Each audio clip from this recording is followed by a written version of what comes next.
ایمان کے بعد اور عمل صالح کے بعد تیسری شے تواصی بالحق. تواصی کس سے بنا؟ وصیت سے. میں نے پہلے دن بتایا تھا وصیت ہم سب جانتے ہیں. وصیت کوئی کسی کو کسی کی بھلائی کے لیے تاکیداً کوئی بات کہنا وصیت ہے. اردو میں وصیت کا لفظ آتا ہے صرف فوت ہونے والا شخص جو لکھے یا کہہ کر جائے وہ وصیت ہے. عربی میں وہ بھی وصیت ہے، اور جب آپ کسی کو نصیحت کرتے ہیں نہایت تاکید کے ساتھ تو اسے بھی وصیت کہتے ہیں. اور اس میں باب تفاعل میں تواصی بن گیا. تفاعل میں آ کر کسی چیز میں مبالغہ پیدا ہو جاتا ہے، یعنی بہت وصیت کرنا، تاکید سے وصیت کرنا، زور شور سے کرنا، پورا زور لگا کر کرنا. اور وصیت کس چیز کی ہے؟ حق کی. تواصی بالحق. حق کسے کہتے ہیں؟ عربی زبان میں حق کے کئی معنی ہیں. ہر وہ شے جو بالفعل موجود ہو حق ہے، جو موجود نہ ہو، خامخواہ محسوس ہو رہی ہو کہ ہے، حقیقت میں نہ ہو، وہ کیا ہے؟ باطل. مثال کے طور پر سراب ہے، پانی نظر آ رہا ہے نہیں، وہ باطل کہلائے گا. نظر تو آ رہا ہے پانی، حقیقت نہیں ہے. جو شے فی الواقع موجود ہو وہ حق، جو شے عقلاً مسلم ہو وہ حق، جو شے اخلاقاً واجب ہو وہ حق. پڑوسی کا پڑوسی پر یہ حق ہے، والدین کے اولاد پر یہ حقوق ہے. یہ کیا ہے؟ اخلاقی طور پر جو چیز واجب ہے.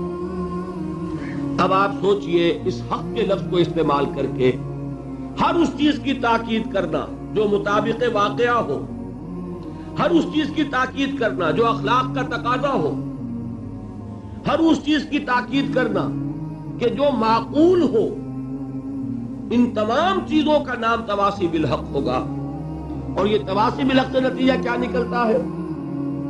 اللہ نے اگر آپ کو ایمان کی دولت نصیب فرمائی، آپ کو صحیح عمل کی توفیق عطا فرمائی، اب جیسے وہ آم کا پھل میں گٹھلی ہے جس سے اور درخت لگے گا، ایسے ہی جب آپ وصیت کرتے ہیں، دعوت دیتے ہیں، تبلیغ کرتے ہیں، پیغام دیتے ہیں، نصیحت کرتے ہیں، تو گویا کہ اسی بات کو، وہی پودا آپ ایک اور انسان کے دل میں لگا رہے ہیں. اس کے دل میں بھی ایمان کا بیج پڑ جائے، اس کے اندر بھی عمل صالح کی بہار آ جائے. پھر جیسے آپ کہتے ہیں چراغ سے چراغ روشن ہوتا ہے، شمع سے شمع جلتی ہے. جیسے حضور نے دعوت دی، 4 ایمان لے آئے، ابو بکر، خدیجہ، علی، زید رضی اللہ تعالی عنہم اجمعین. اب 1 سے 4 جمع ہو کر 5 طاقت بڑھ گئی.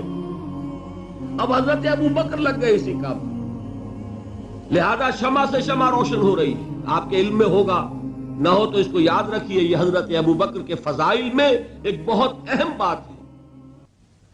چوٹی کے جو 10 صحابہ ہیں عشرہ مبشرہ، ان میں سے 6 وہ ہیں جو حضرت ابو بکر کی دعوت و تبلیغ سے ایمان لائے. عثمان کو تبلیغ کس نے کی؟ ابو بکر.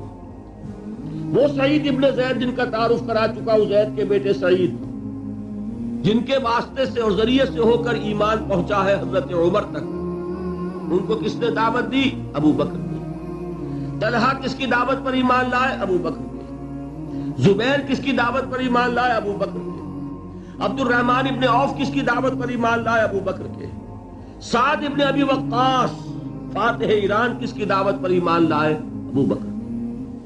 یہ بہت بڑا باب ہے، یہ بہت بڑا دفتر فضائل جو ہے حضرت ابو بکر کے، ان کی یہ اہم پہلو ہے. اس کو آپ لوگ نہیں جانتے کہ چوٹی کے 10 صحابہ میں سے 6 جو ہے وہ حضرت ابو بکر کی تبلیغ سے ایمان لائے. اب ہو رہا نا چراغ سے چراغ روشن.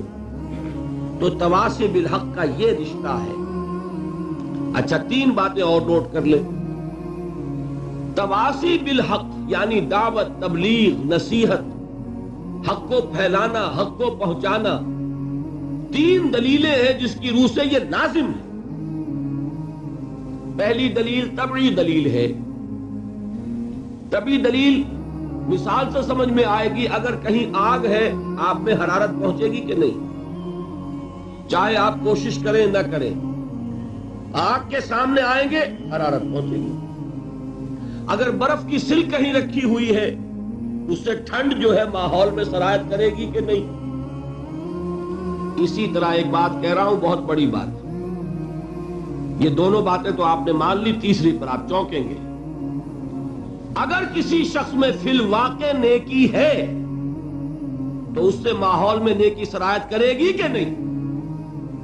اور اگر نہیں کرتی تو اس کے معنی یہ ہے کہ نیکی کا ڈھونگ ہے، حقیقی نیکی نہیں، نیکی کا لبادہ ہے، روح نہیں، فریب ہے، حقیقت نہیں۔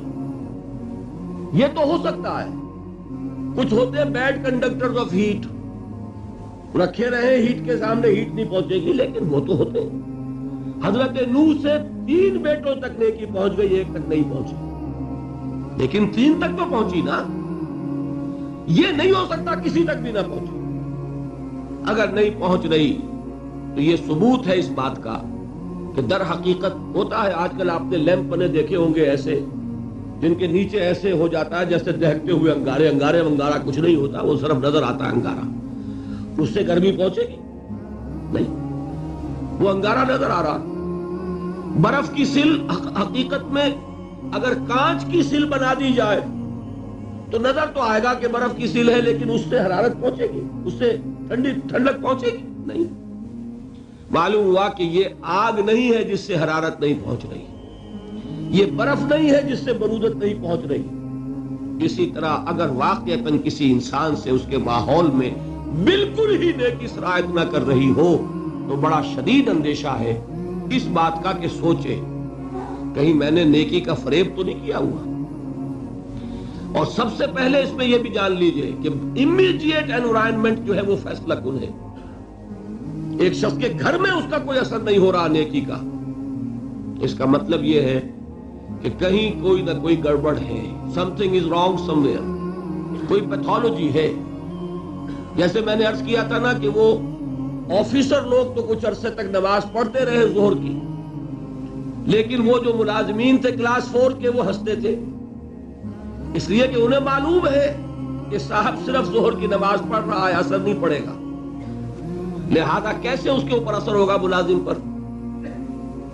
اولاد سے چھپی نہیں ہوتی انسان کی شخصیت، بیوی سے چھپی نہیں ہوتی انسان کی شخصیت۔ آپ نیکی کے لبادے اوڑھ کر باہر آ جائیے، لوگ آپ کی نیکی، ظاہری نیکی دیکھیں گے، متاثر ہو جائیں گے، لیکن نیکی وہ ہے جو گھر پر اثر انداز ہو رہی ہے۔ اگر نہیں ہو رہی تو کوئی فریب، کوئی دھوکہ ہے، کوئی نہ کوئی شخصیت میں پانی مر رہا ہے۔ بہرحال یہ تو منطقی نتیجہ میں نے بیان کیا۔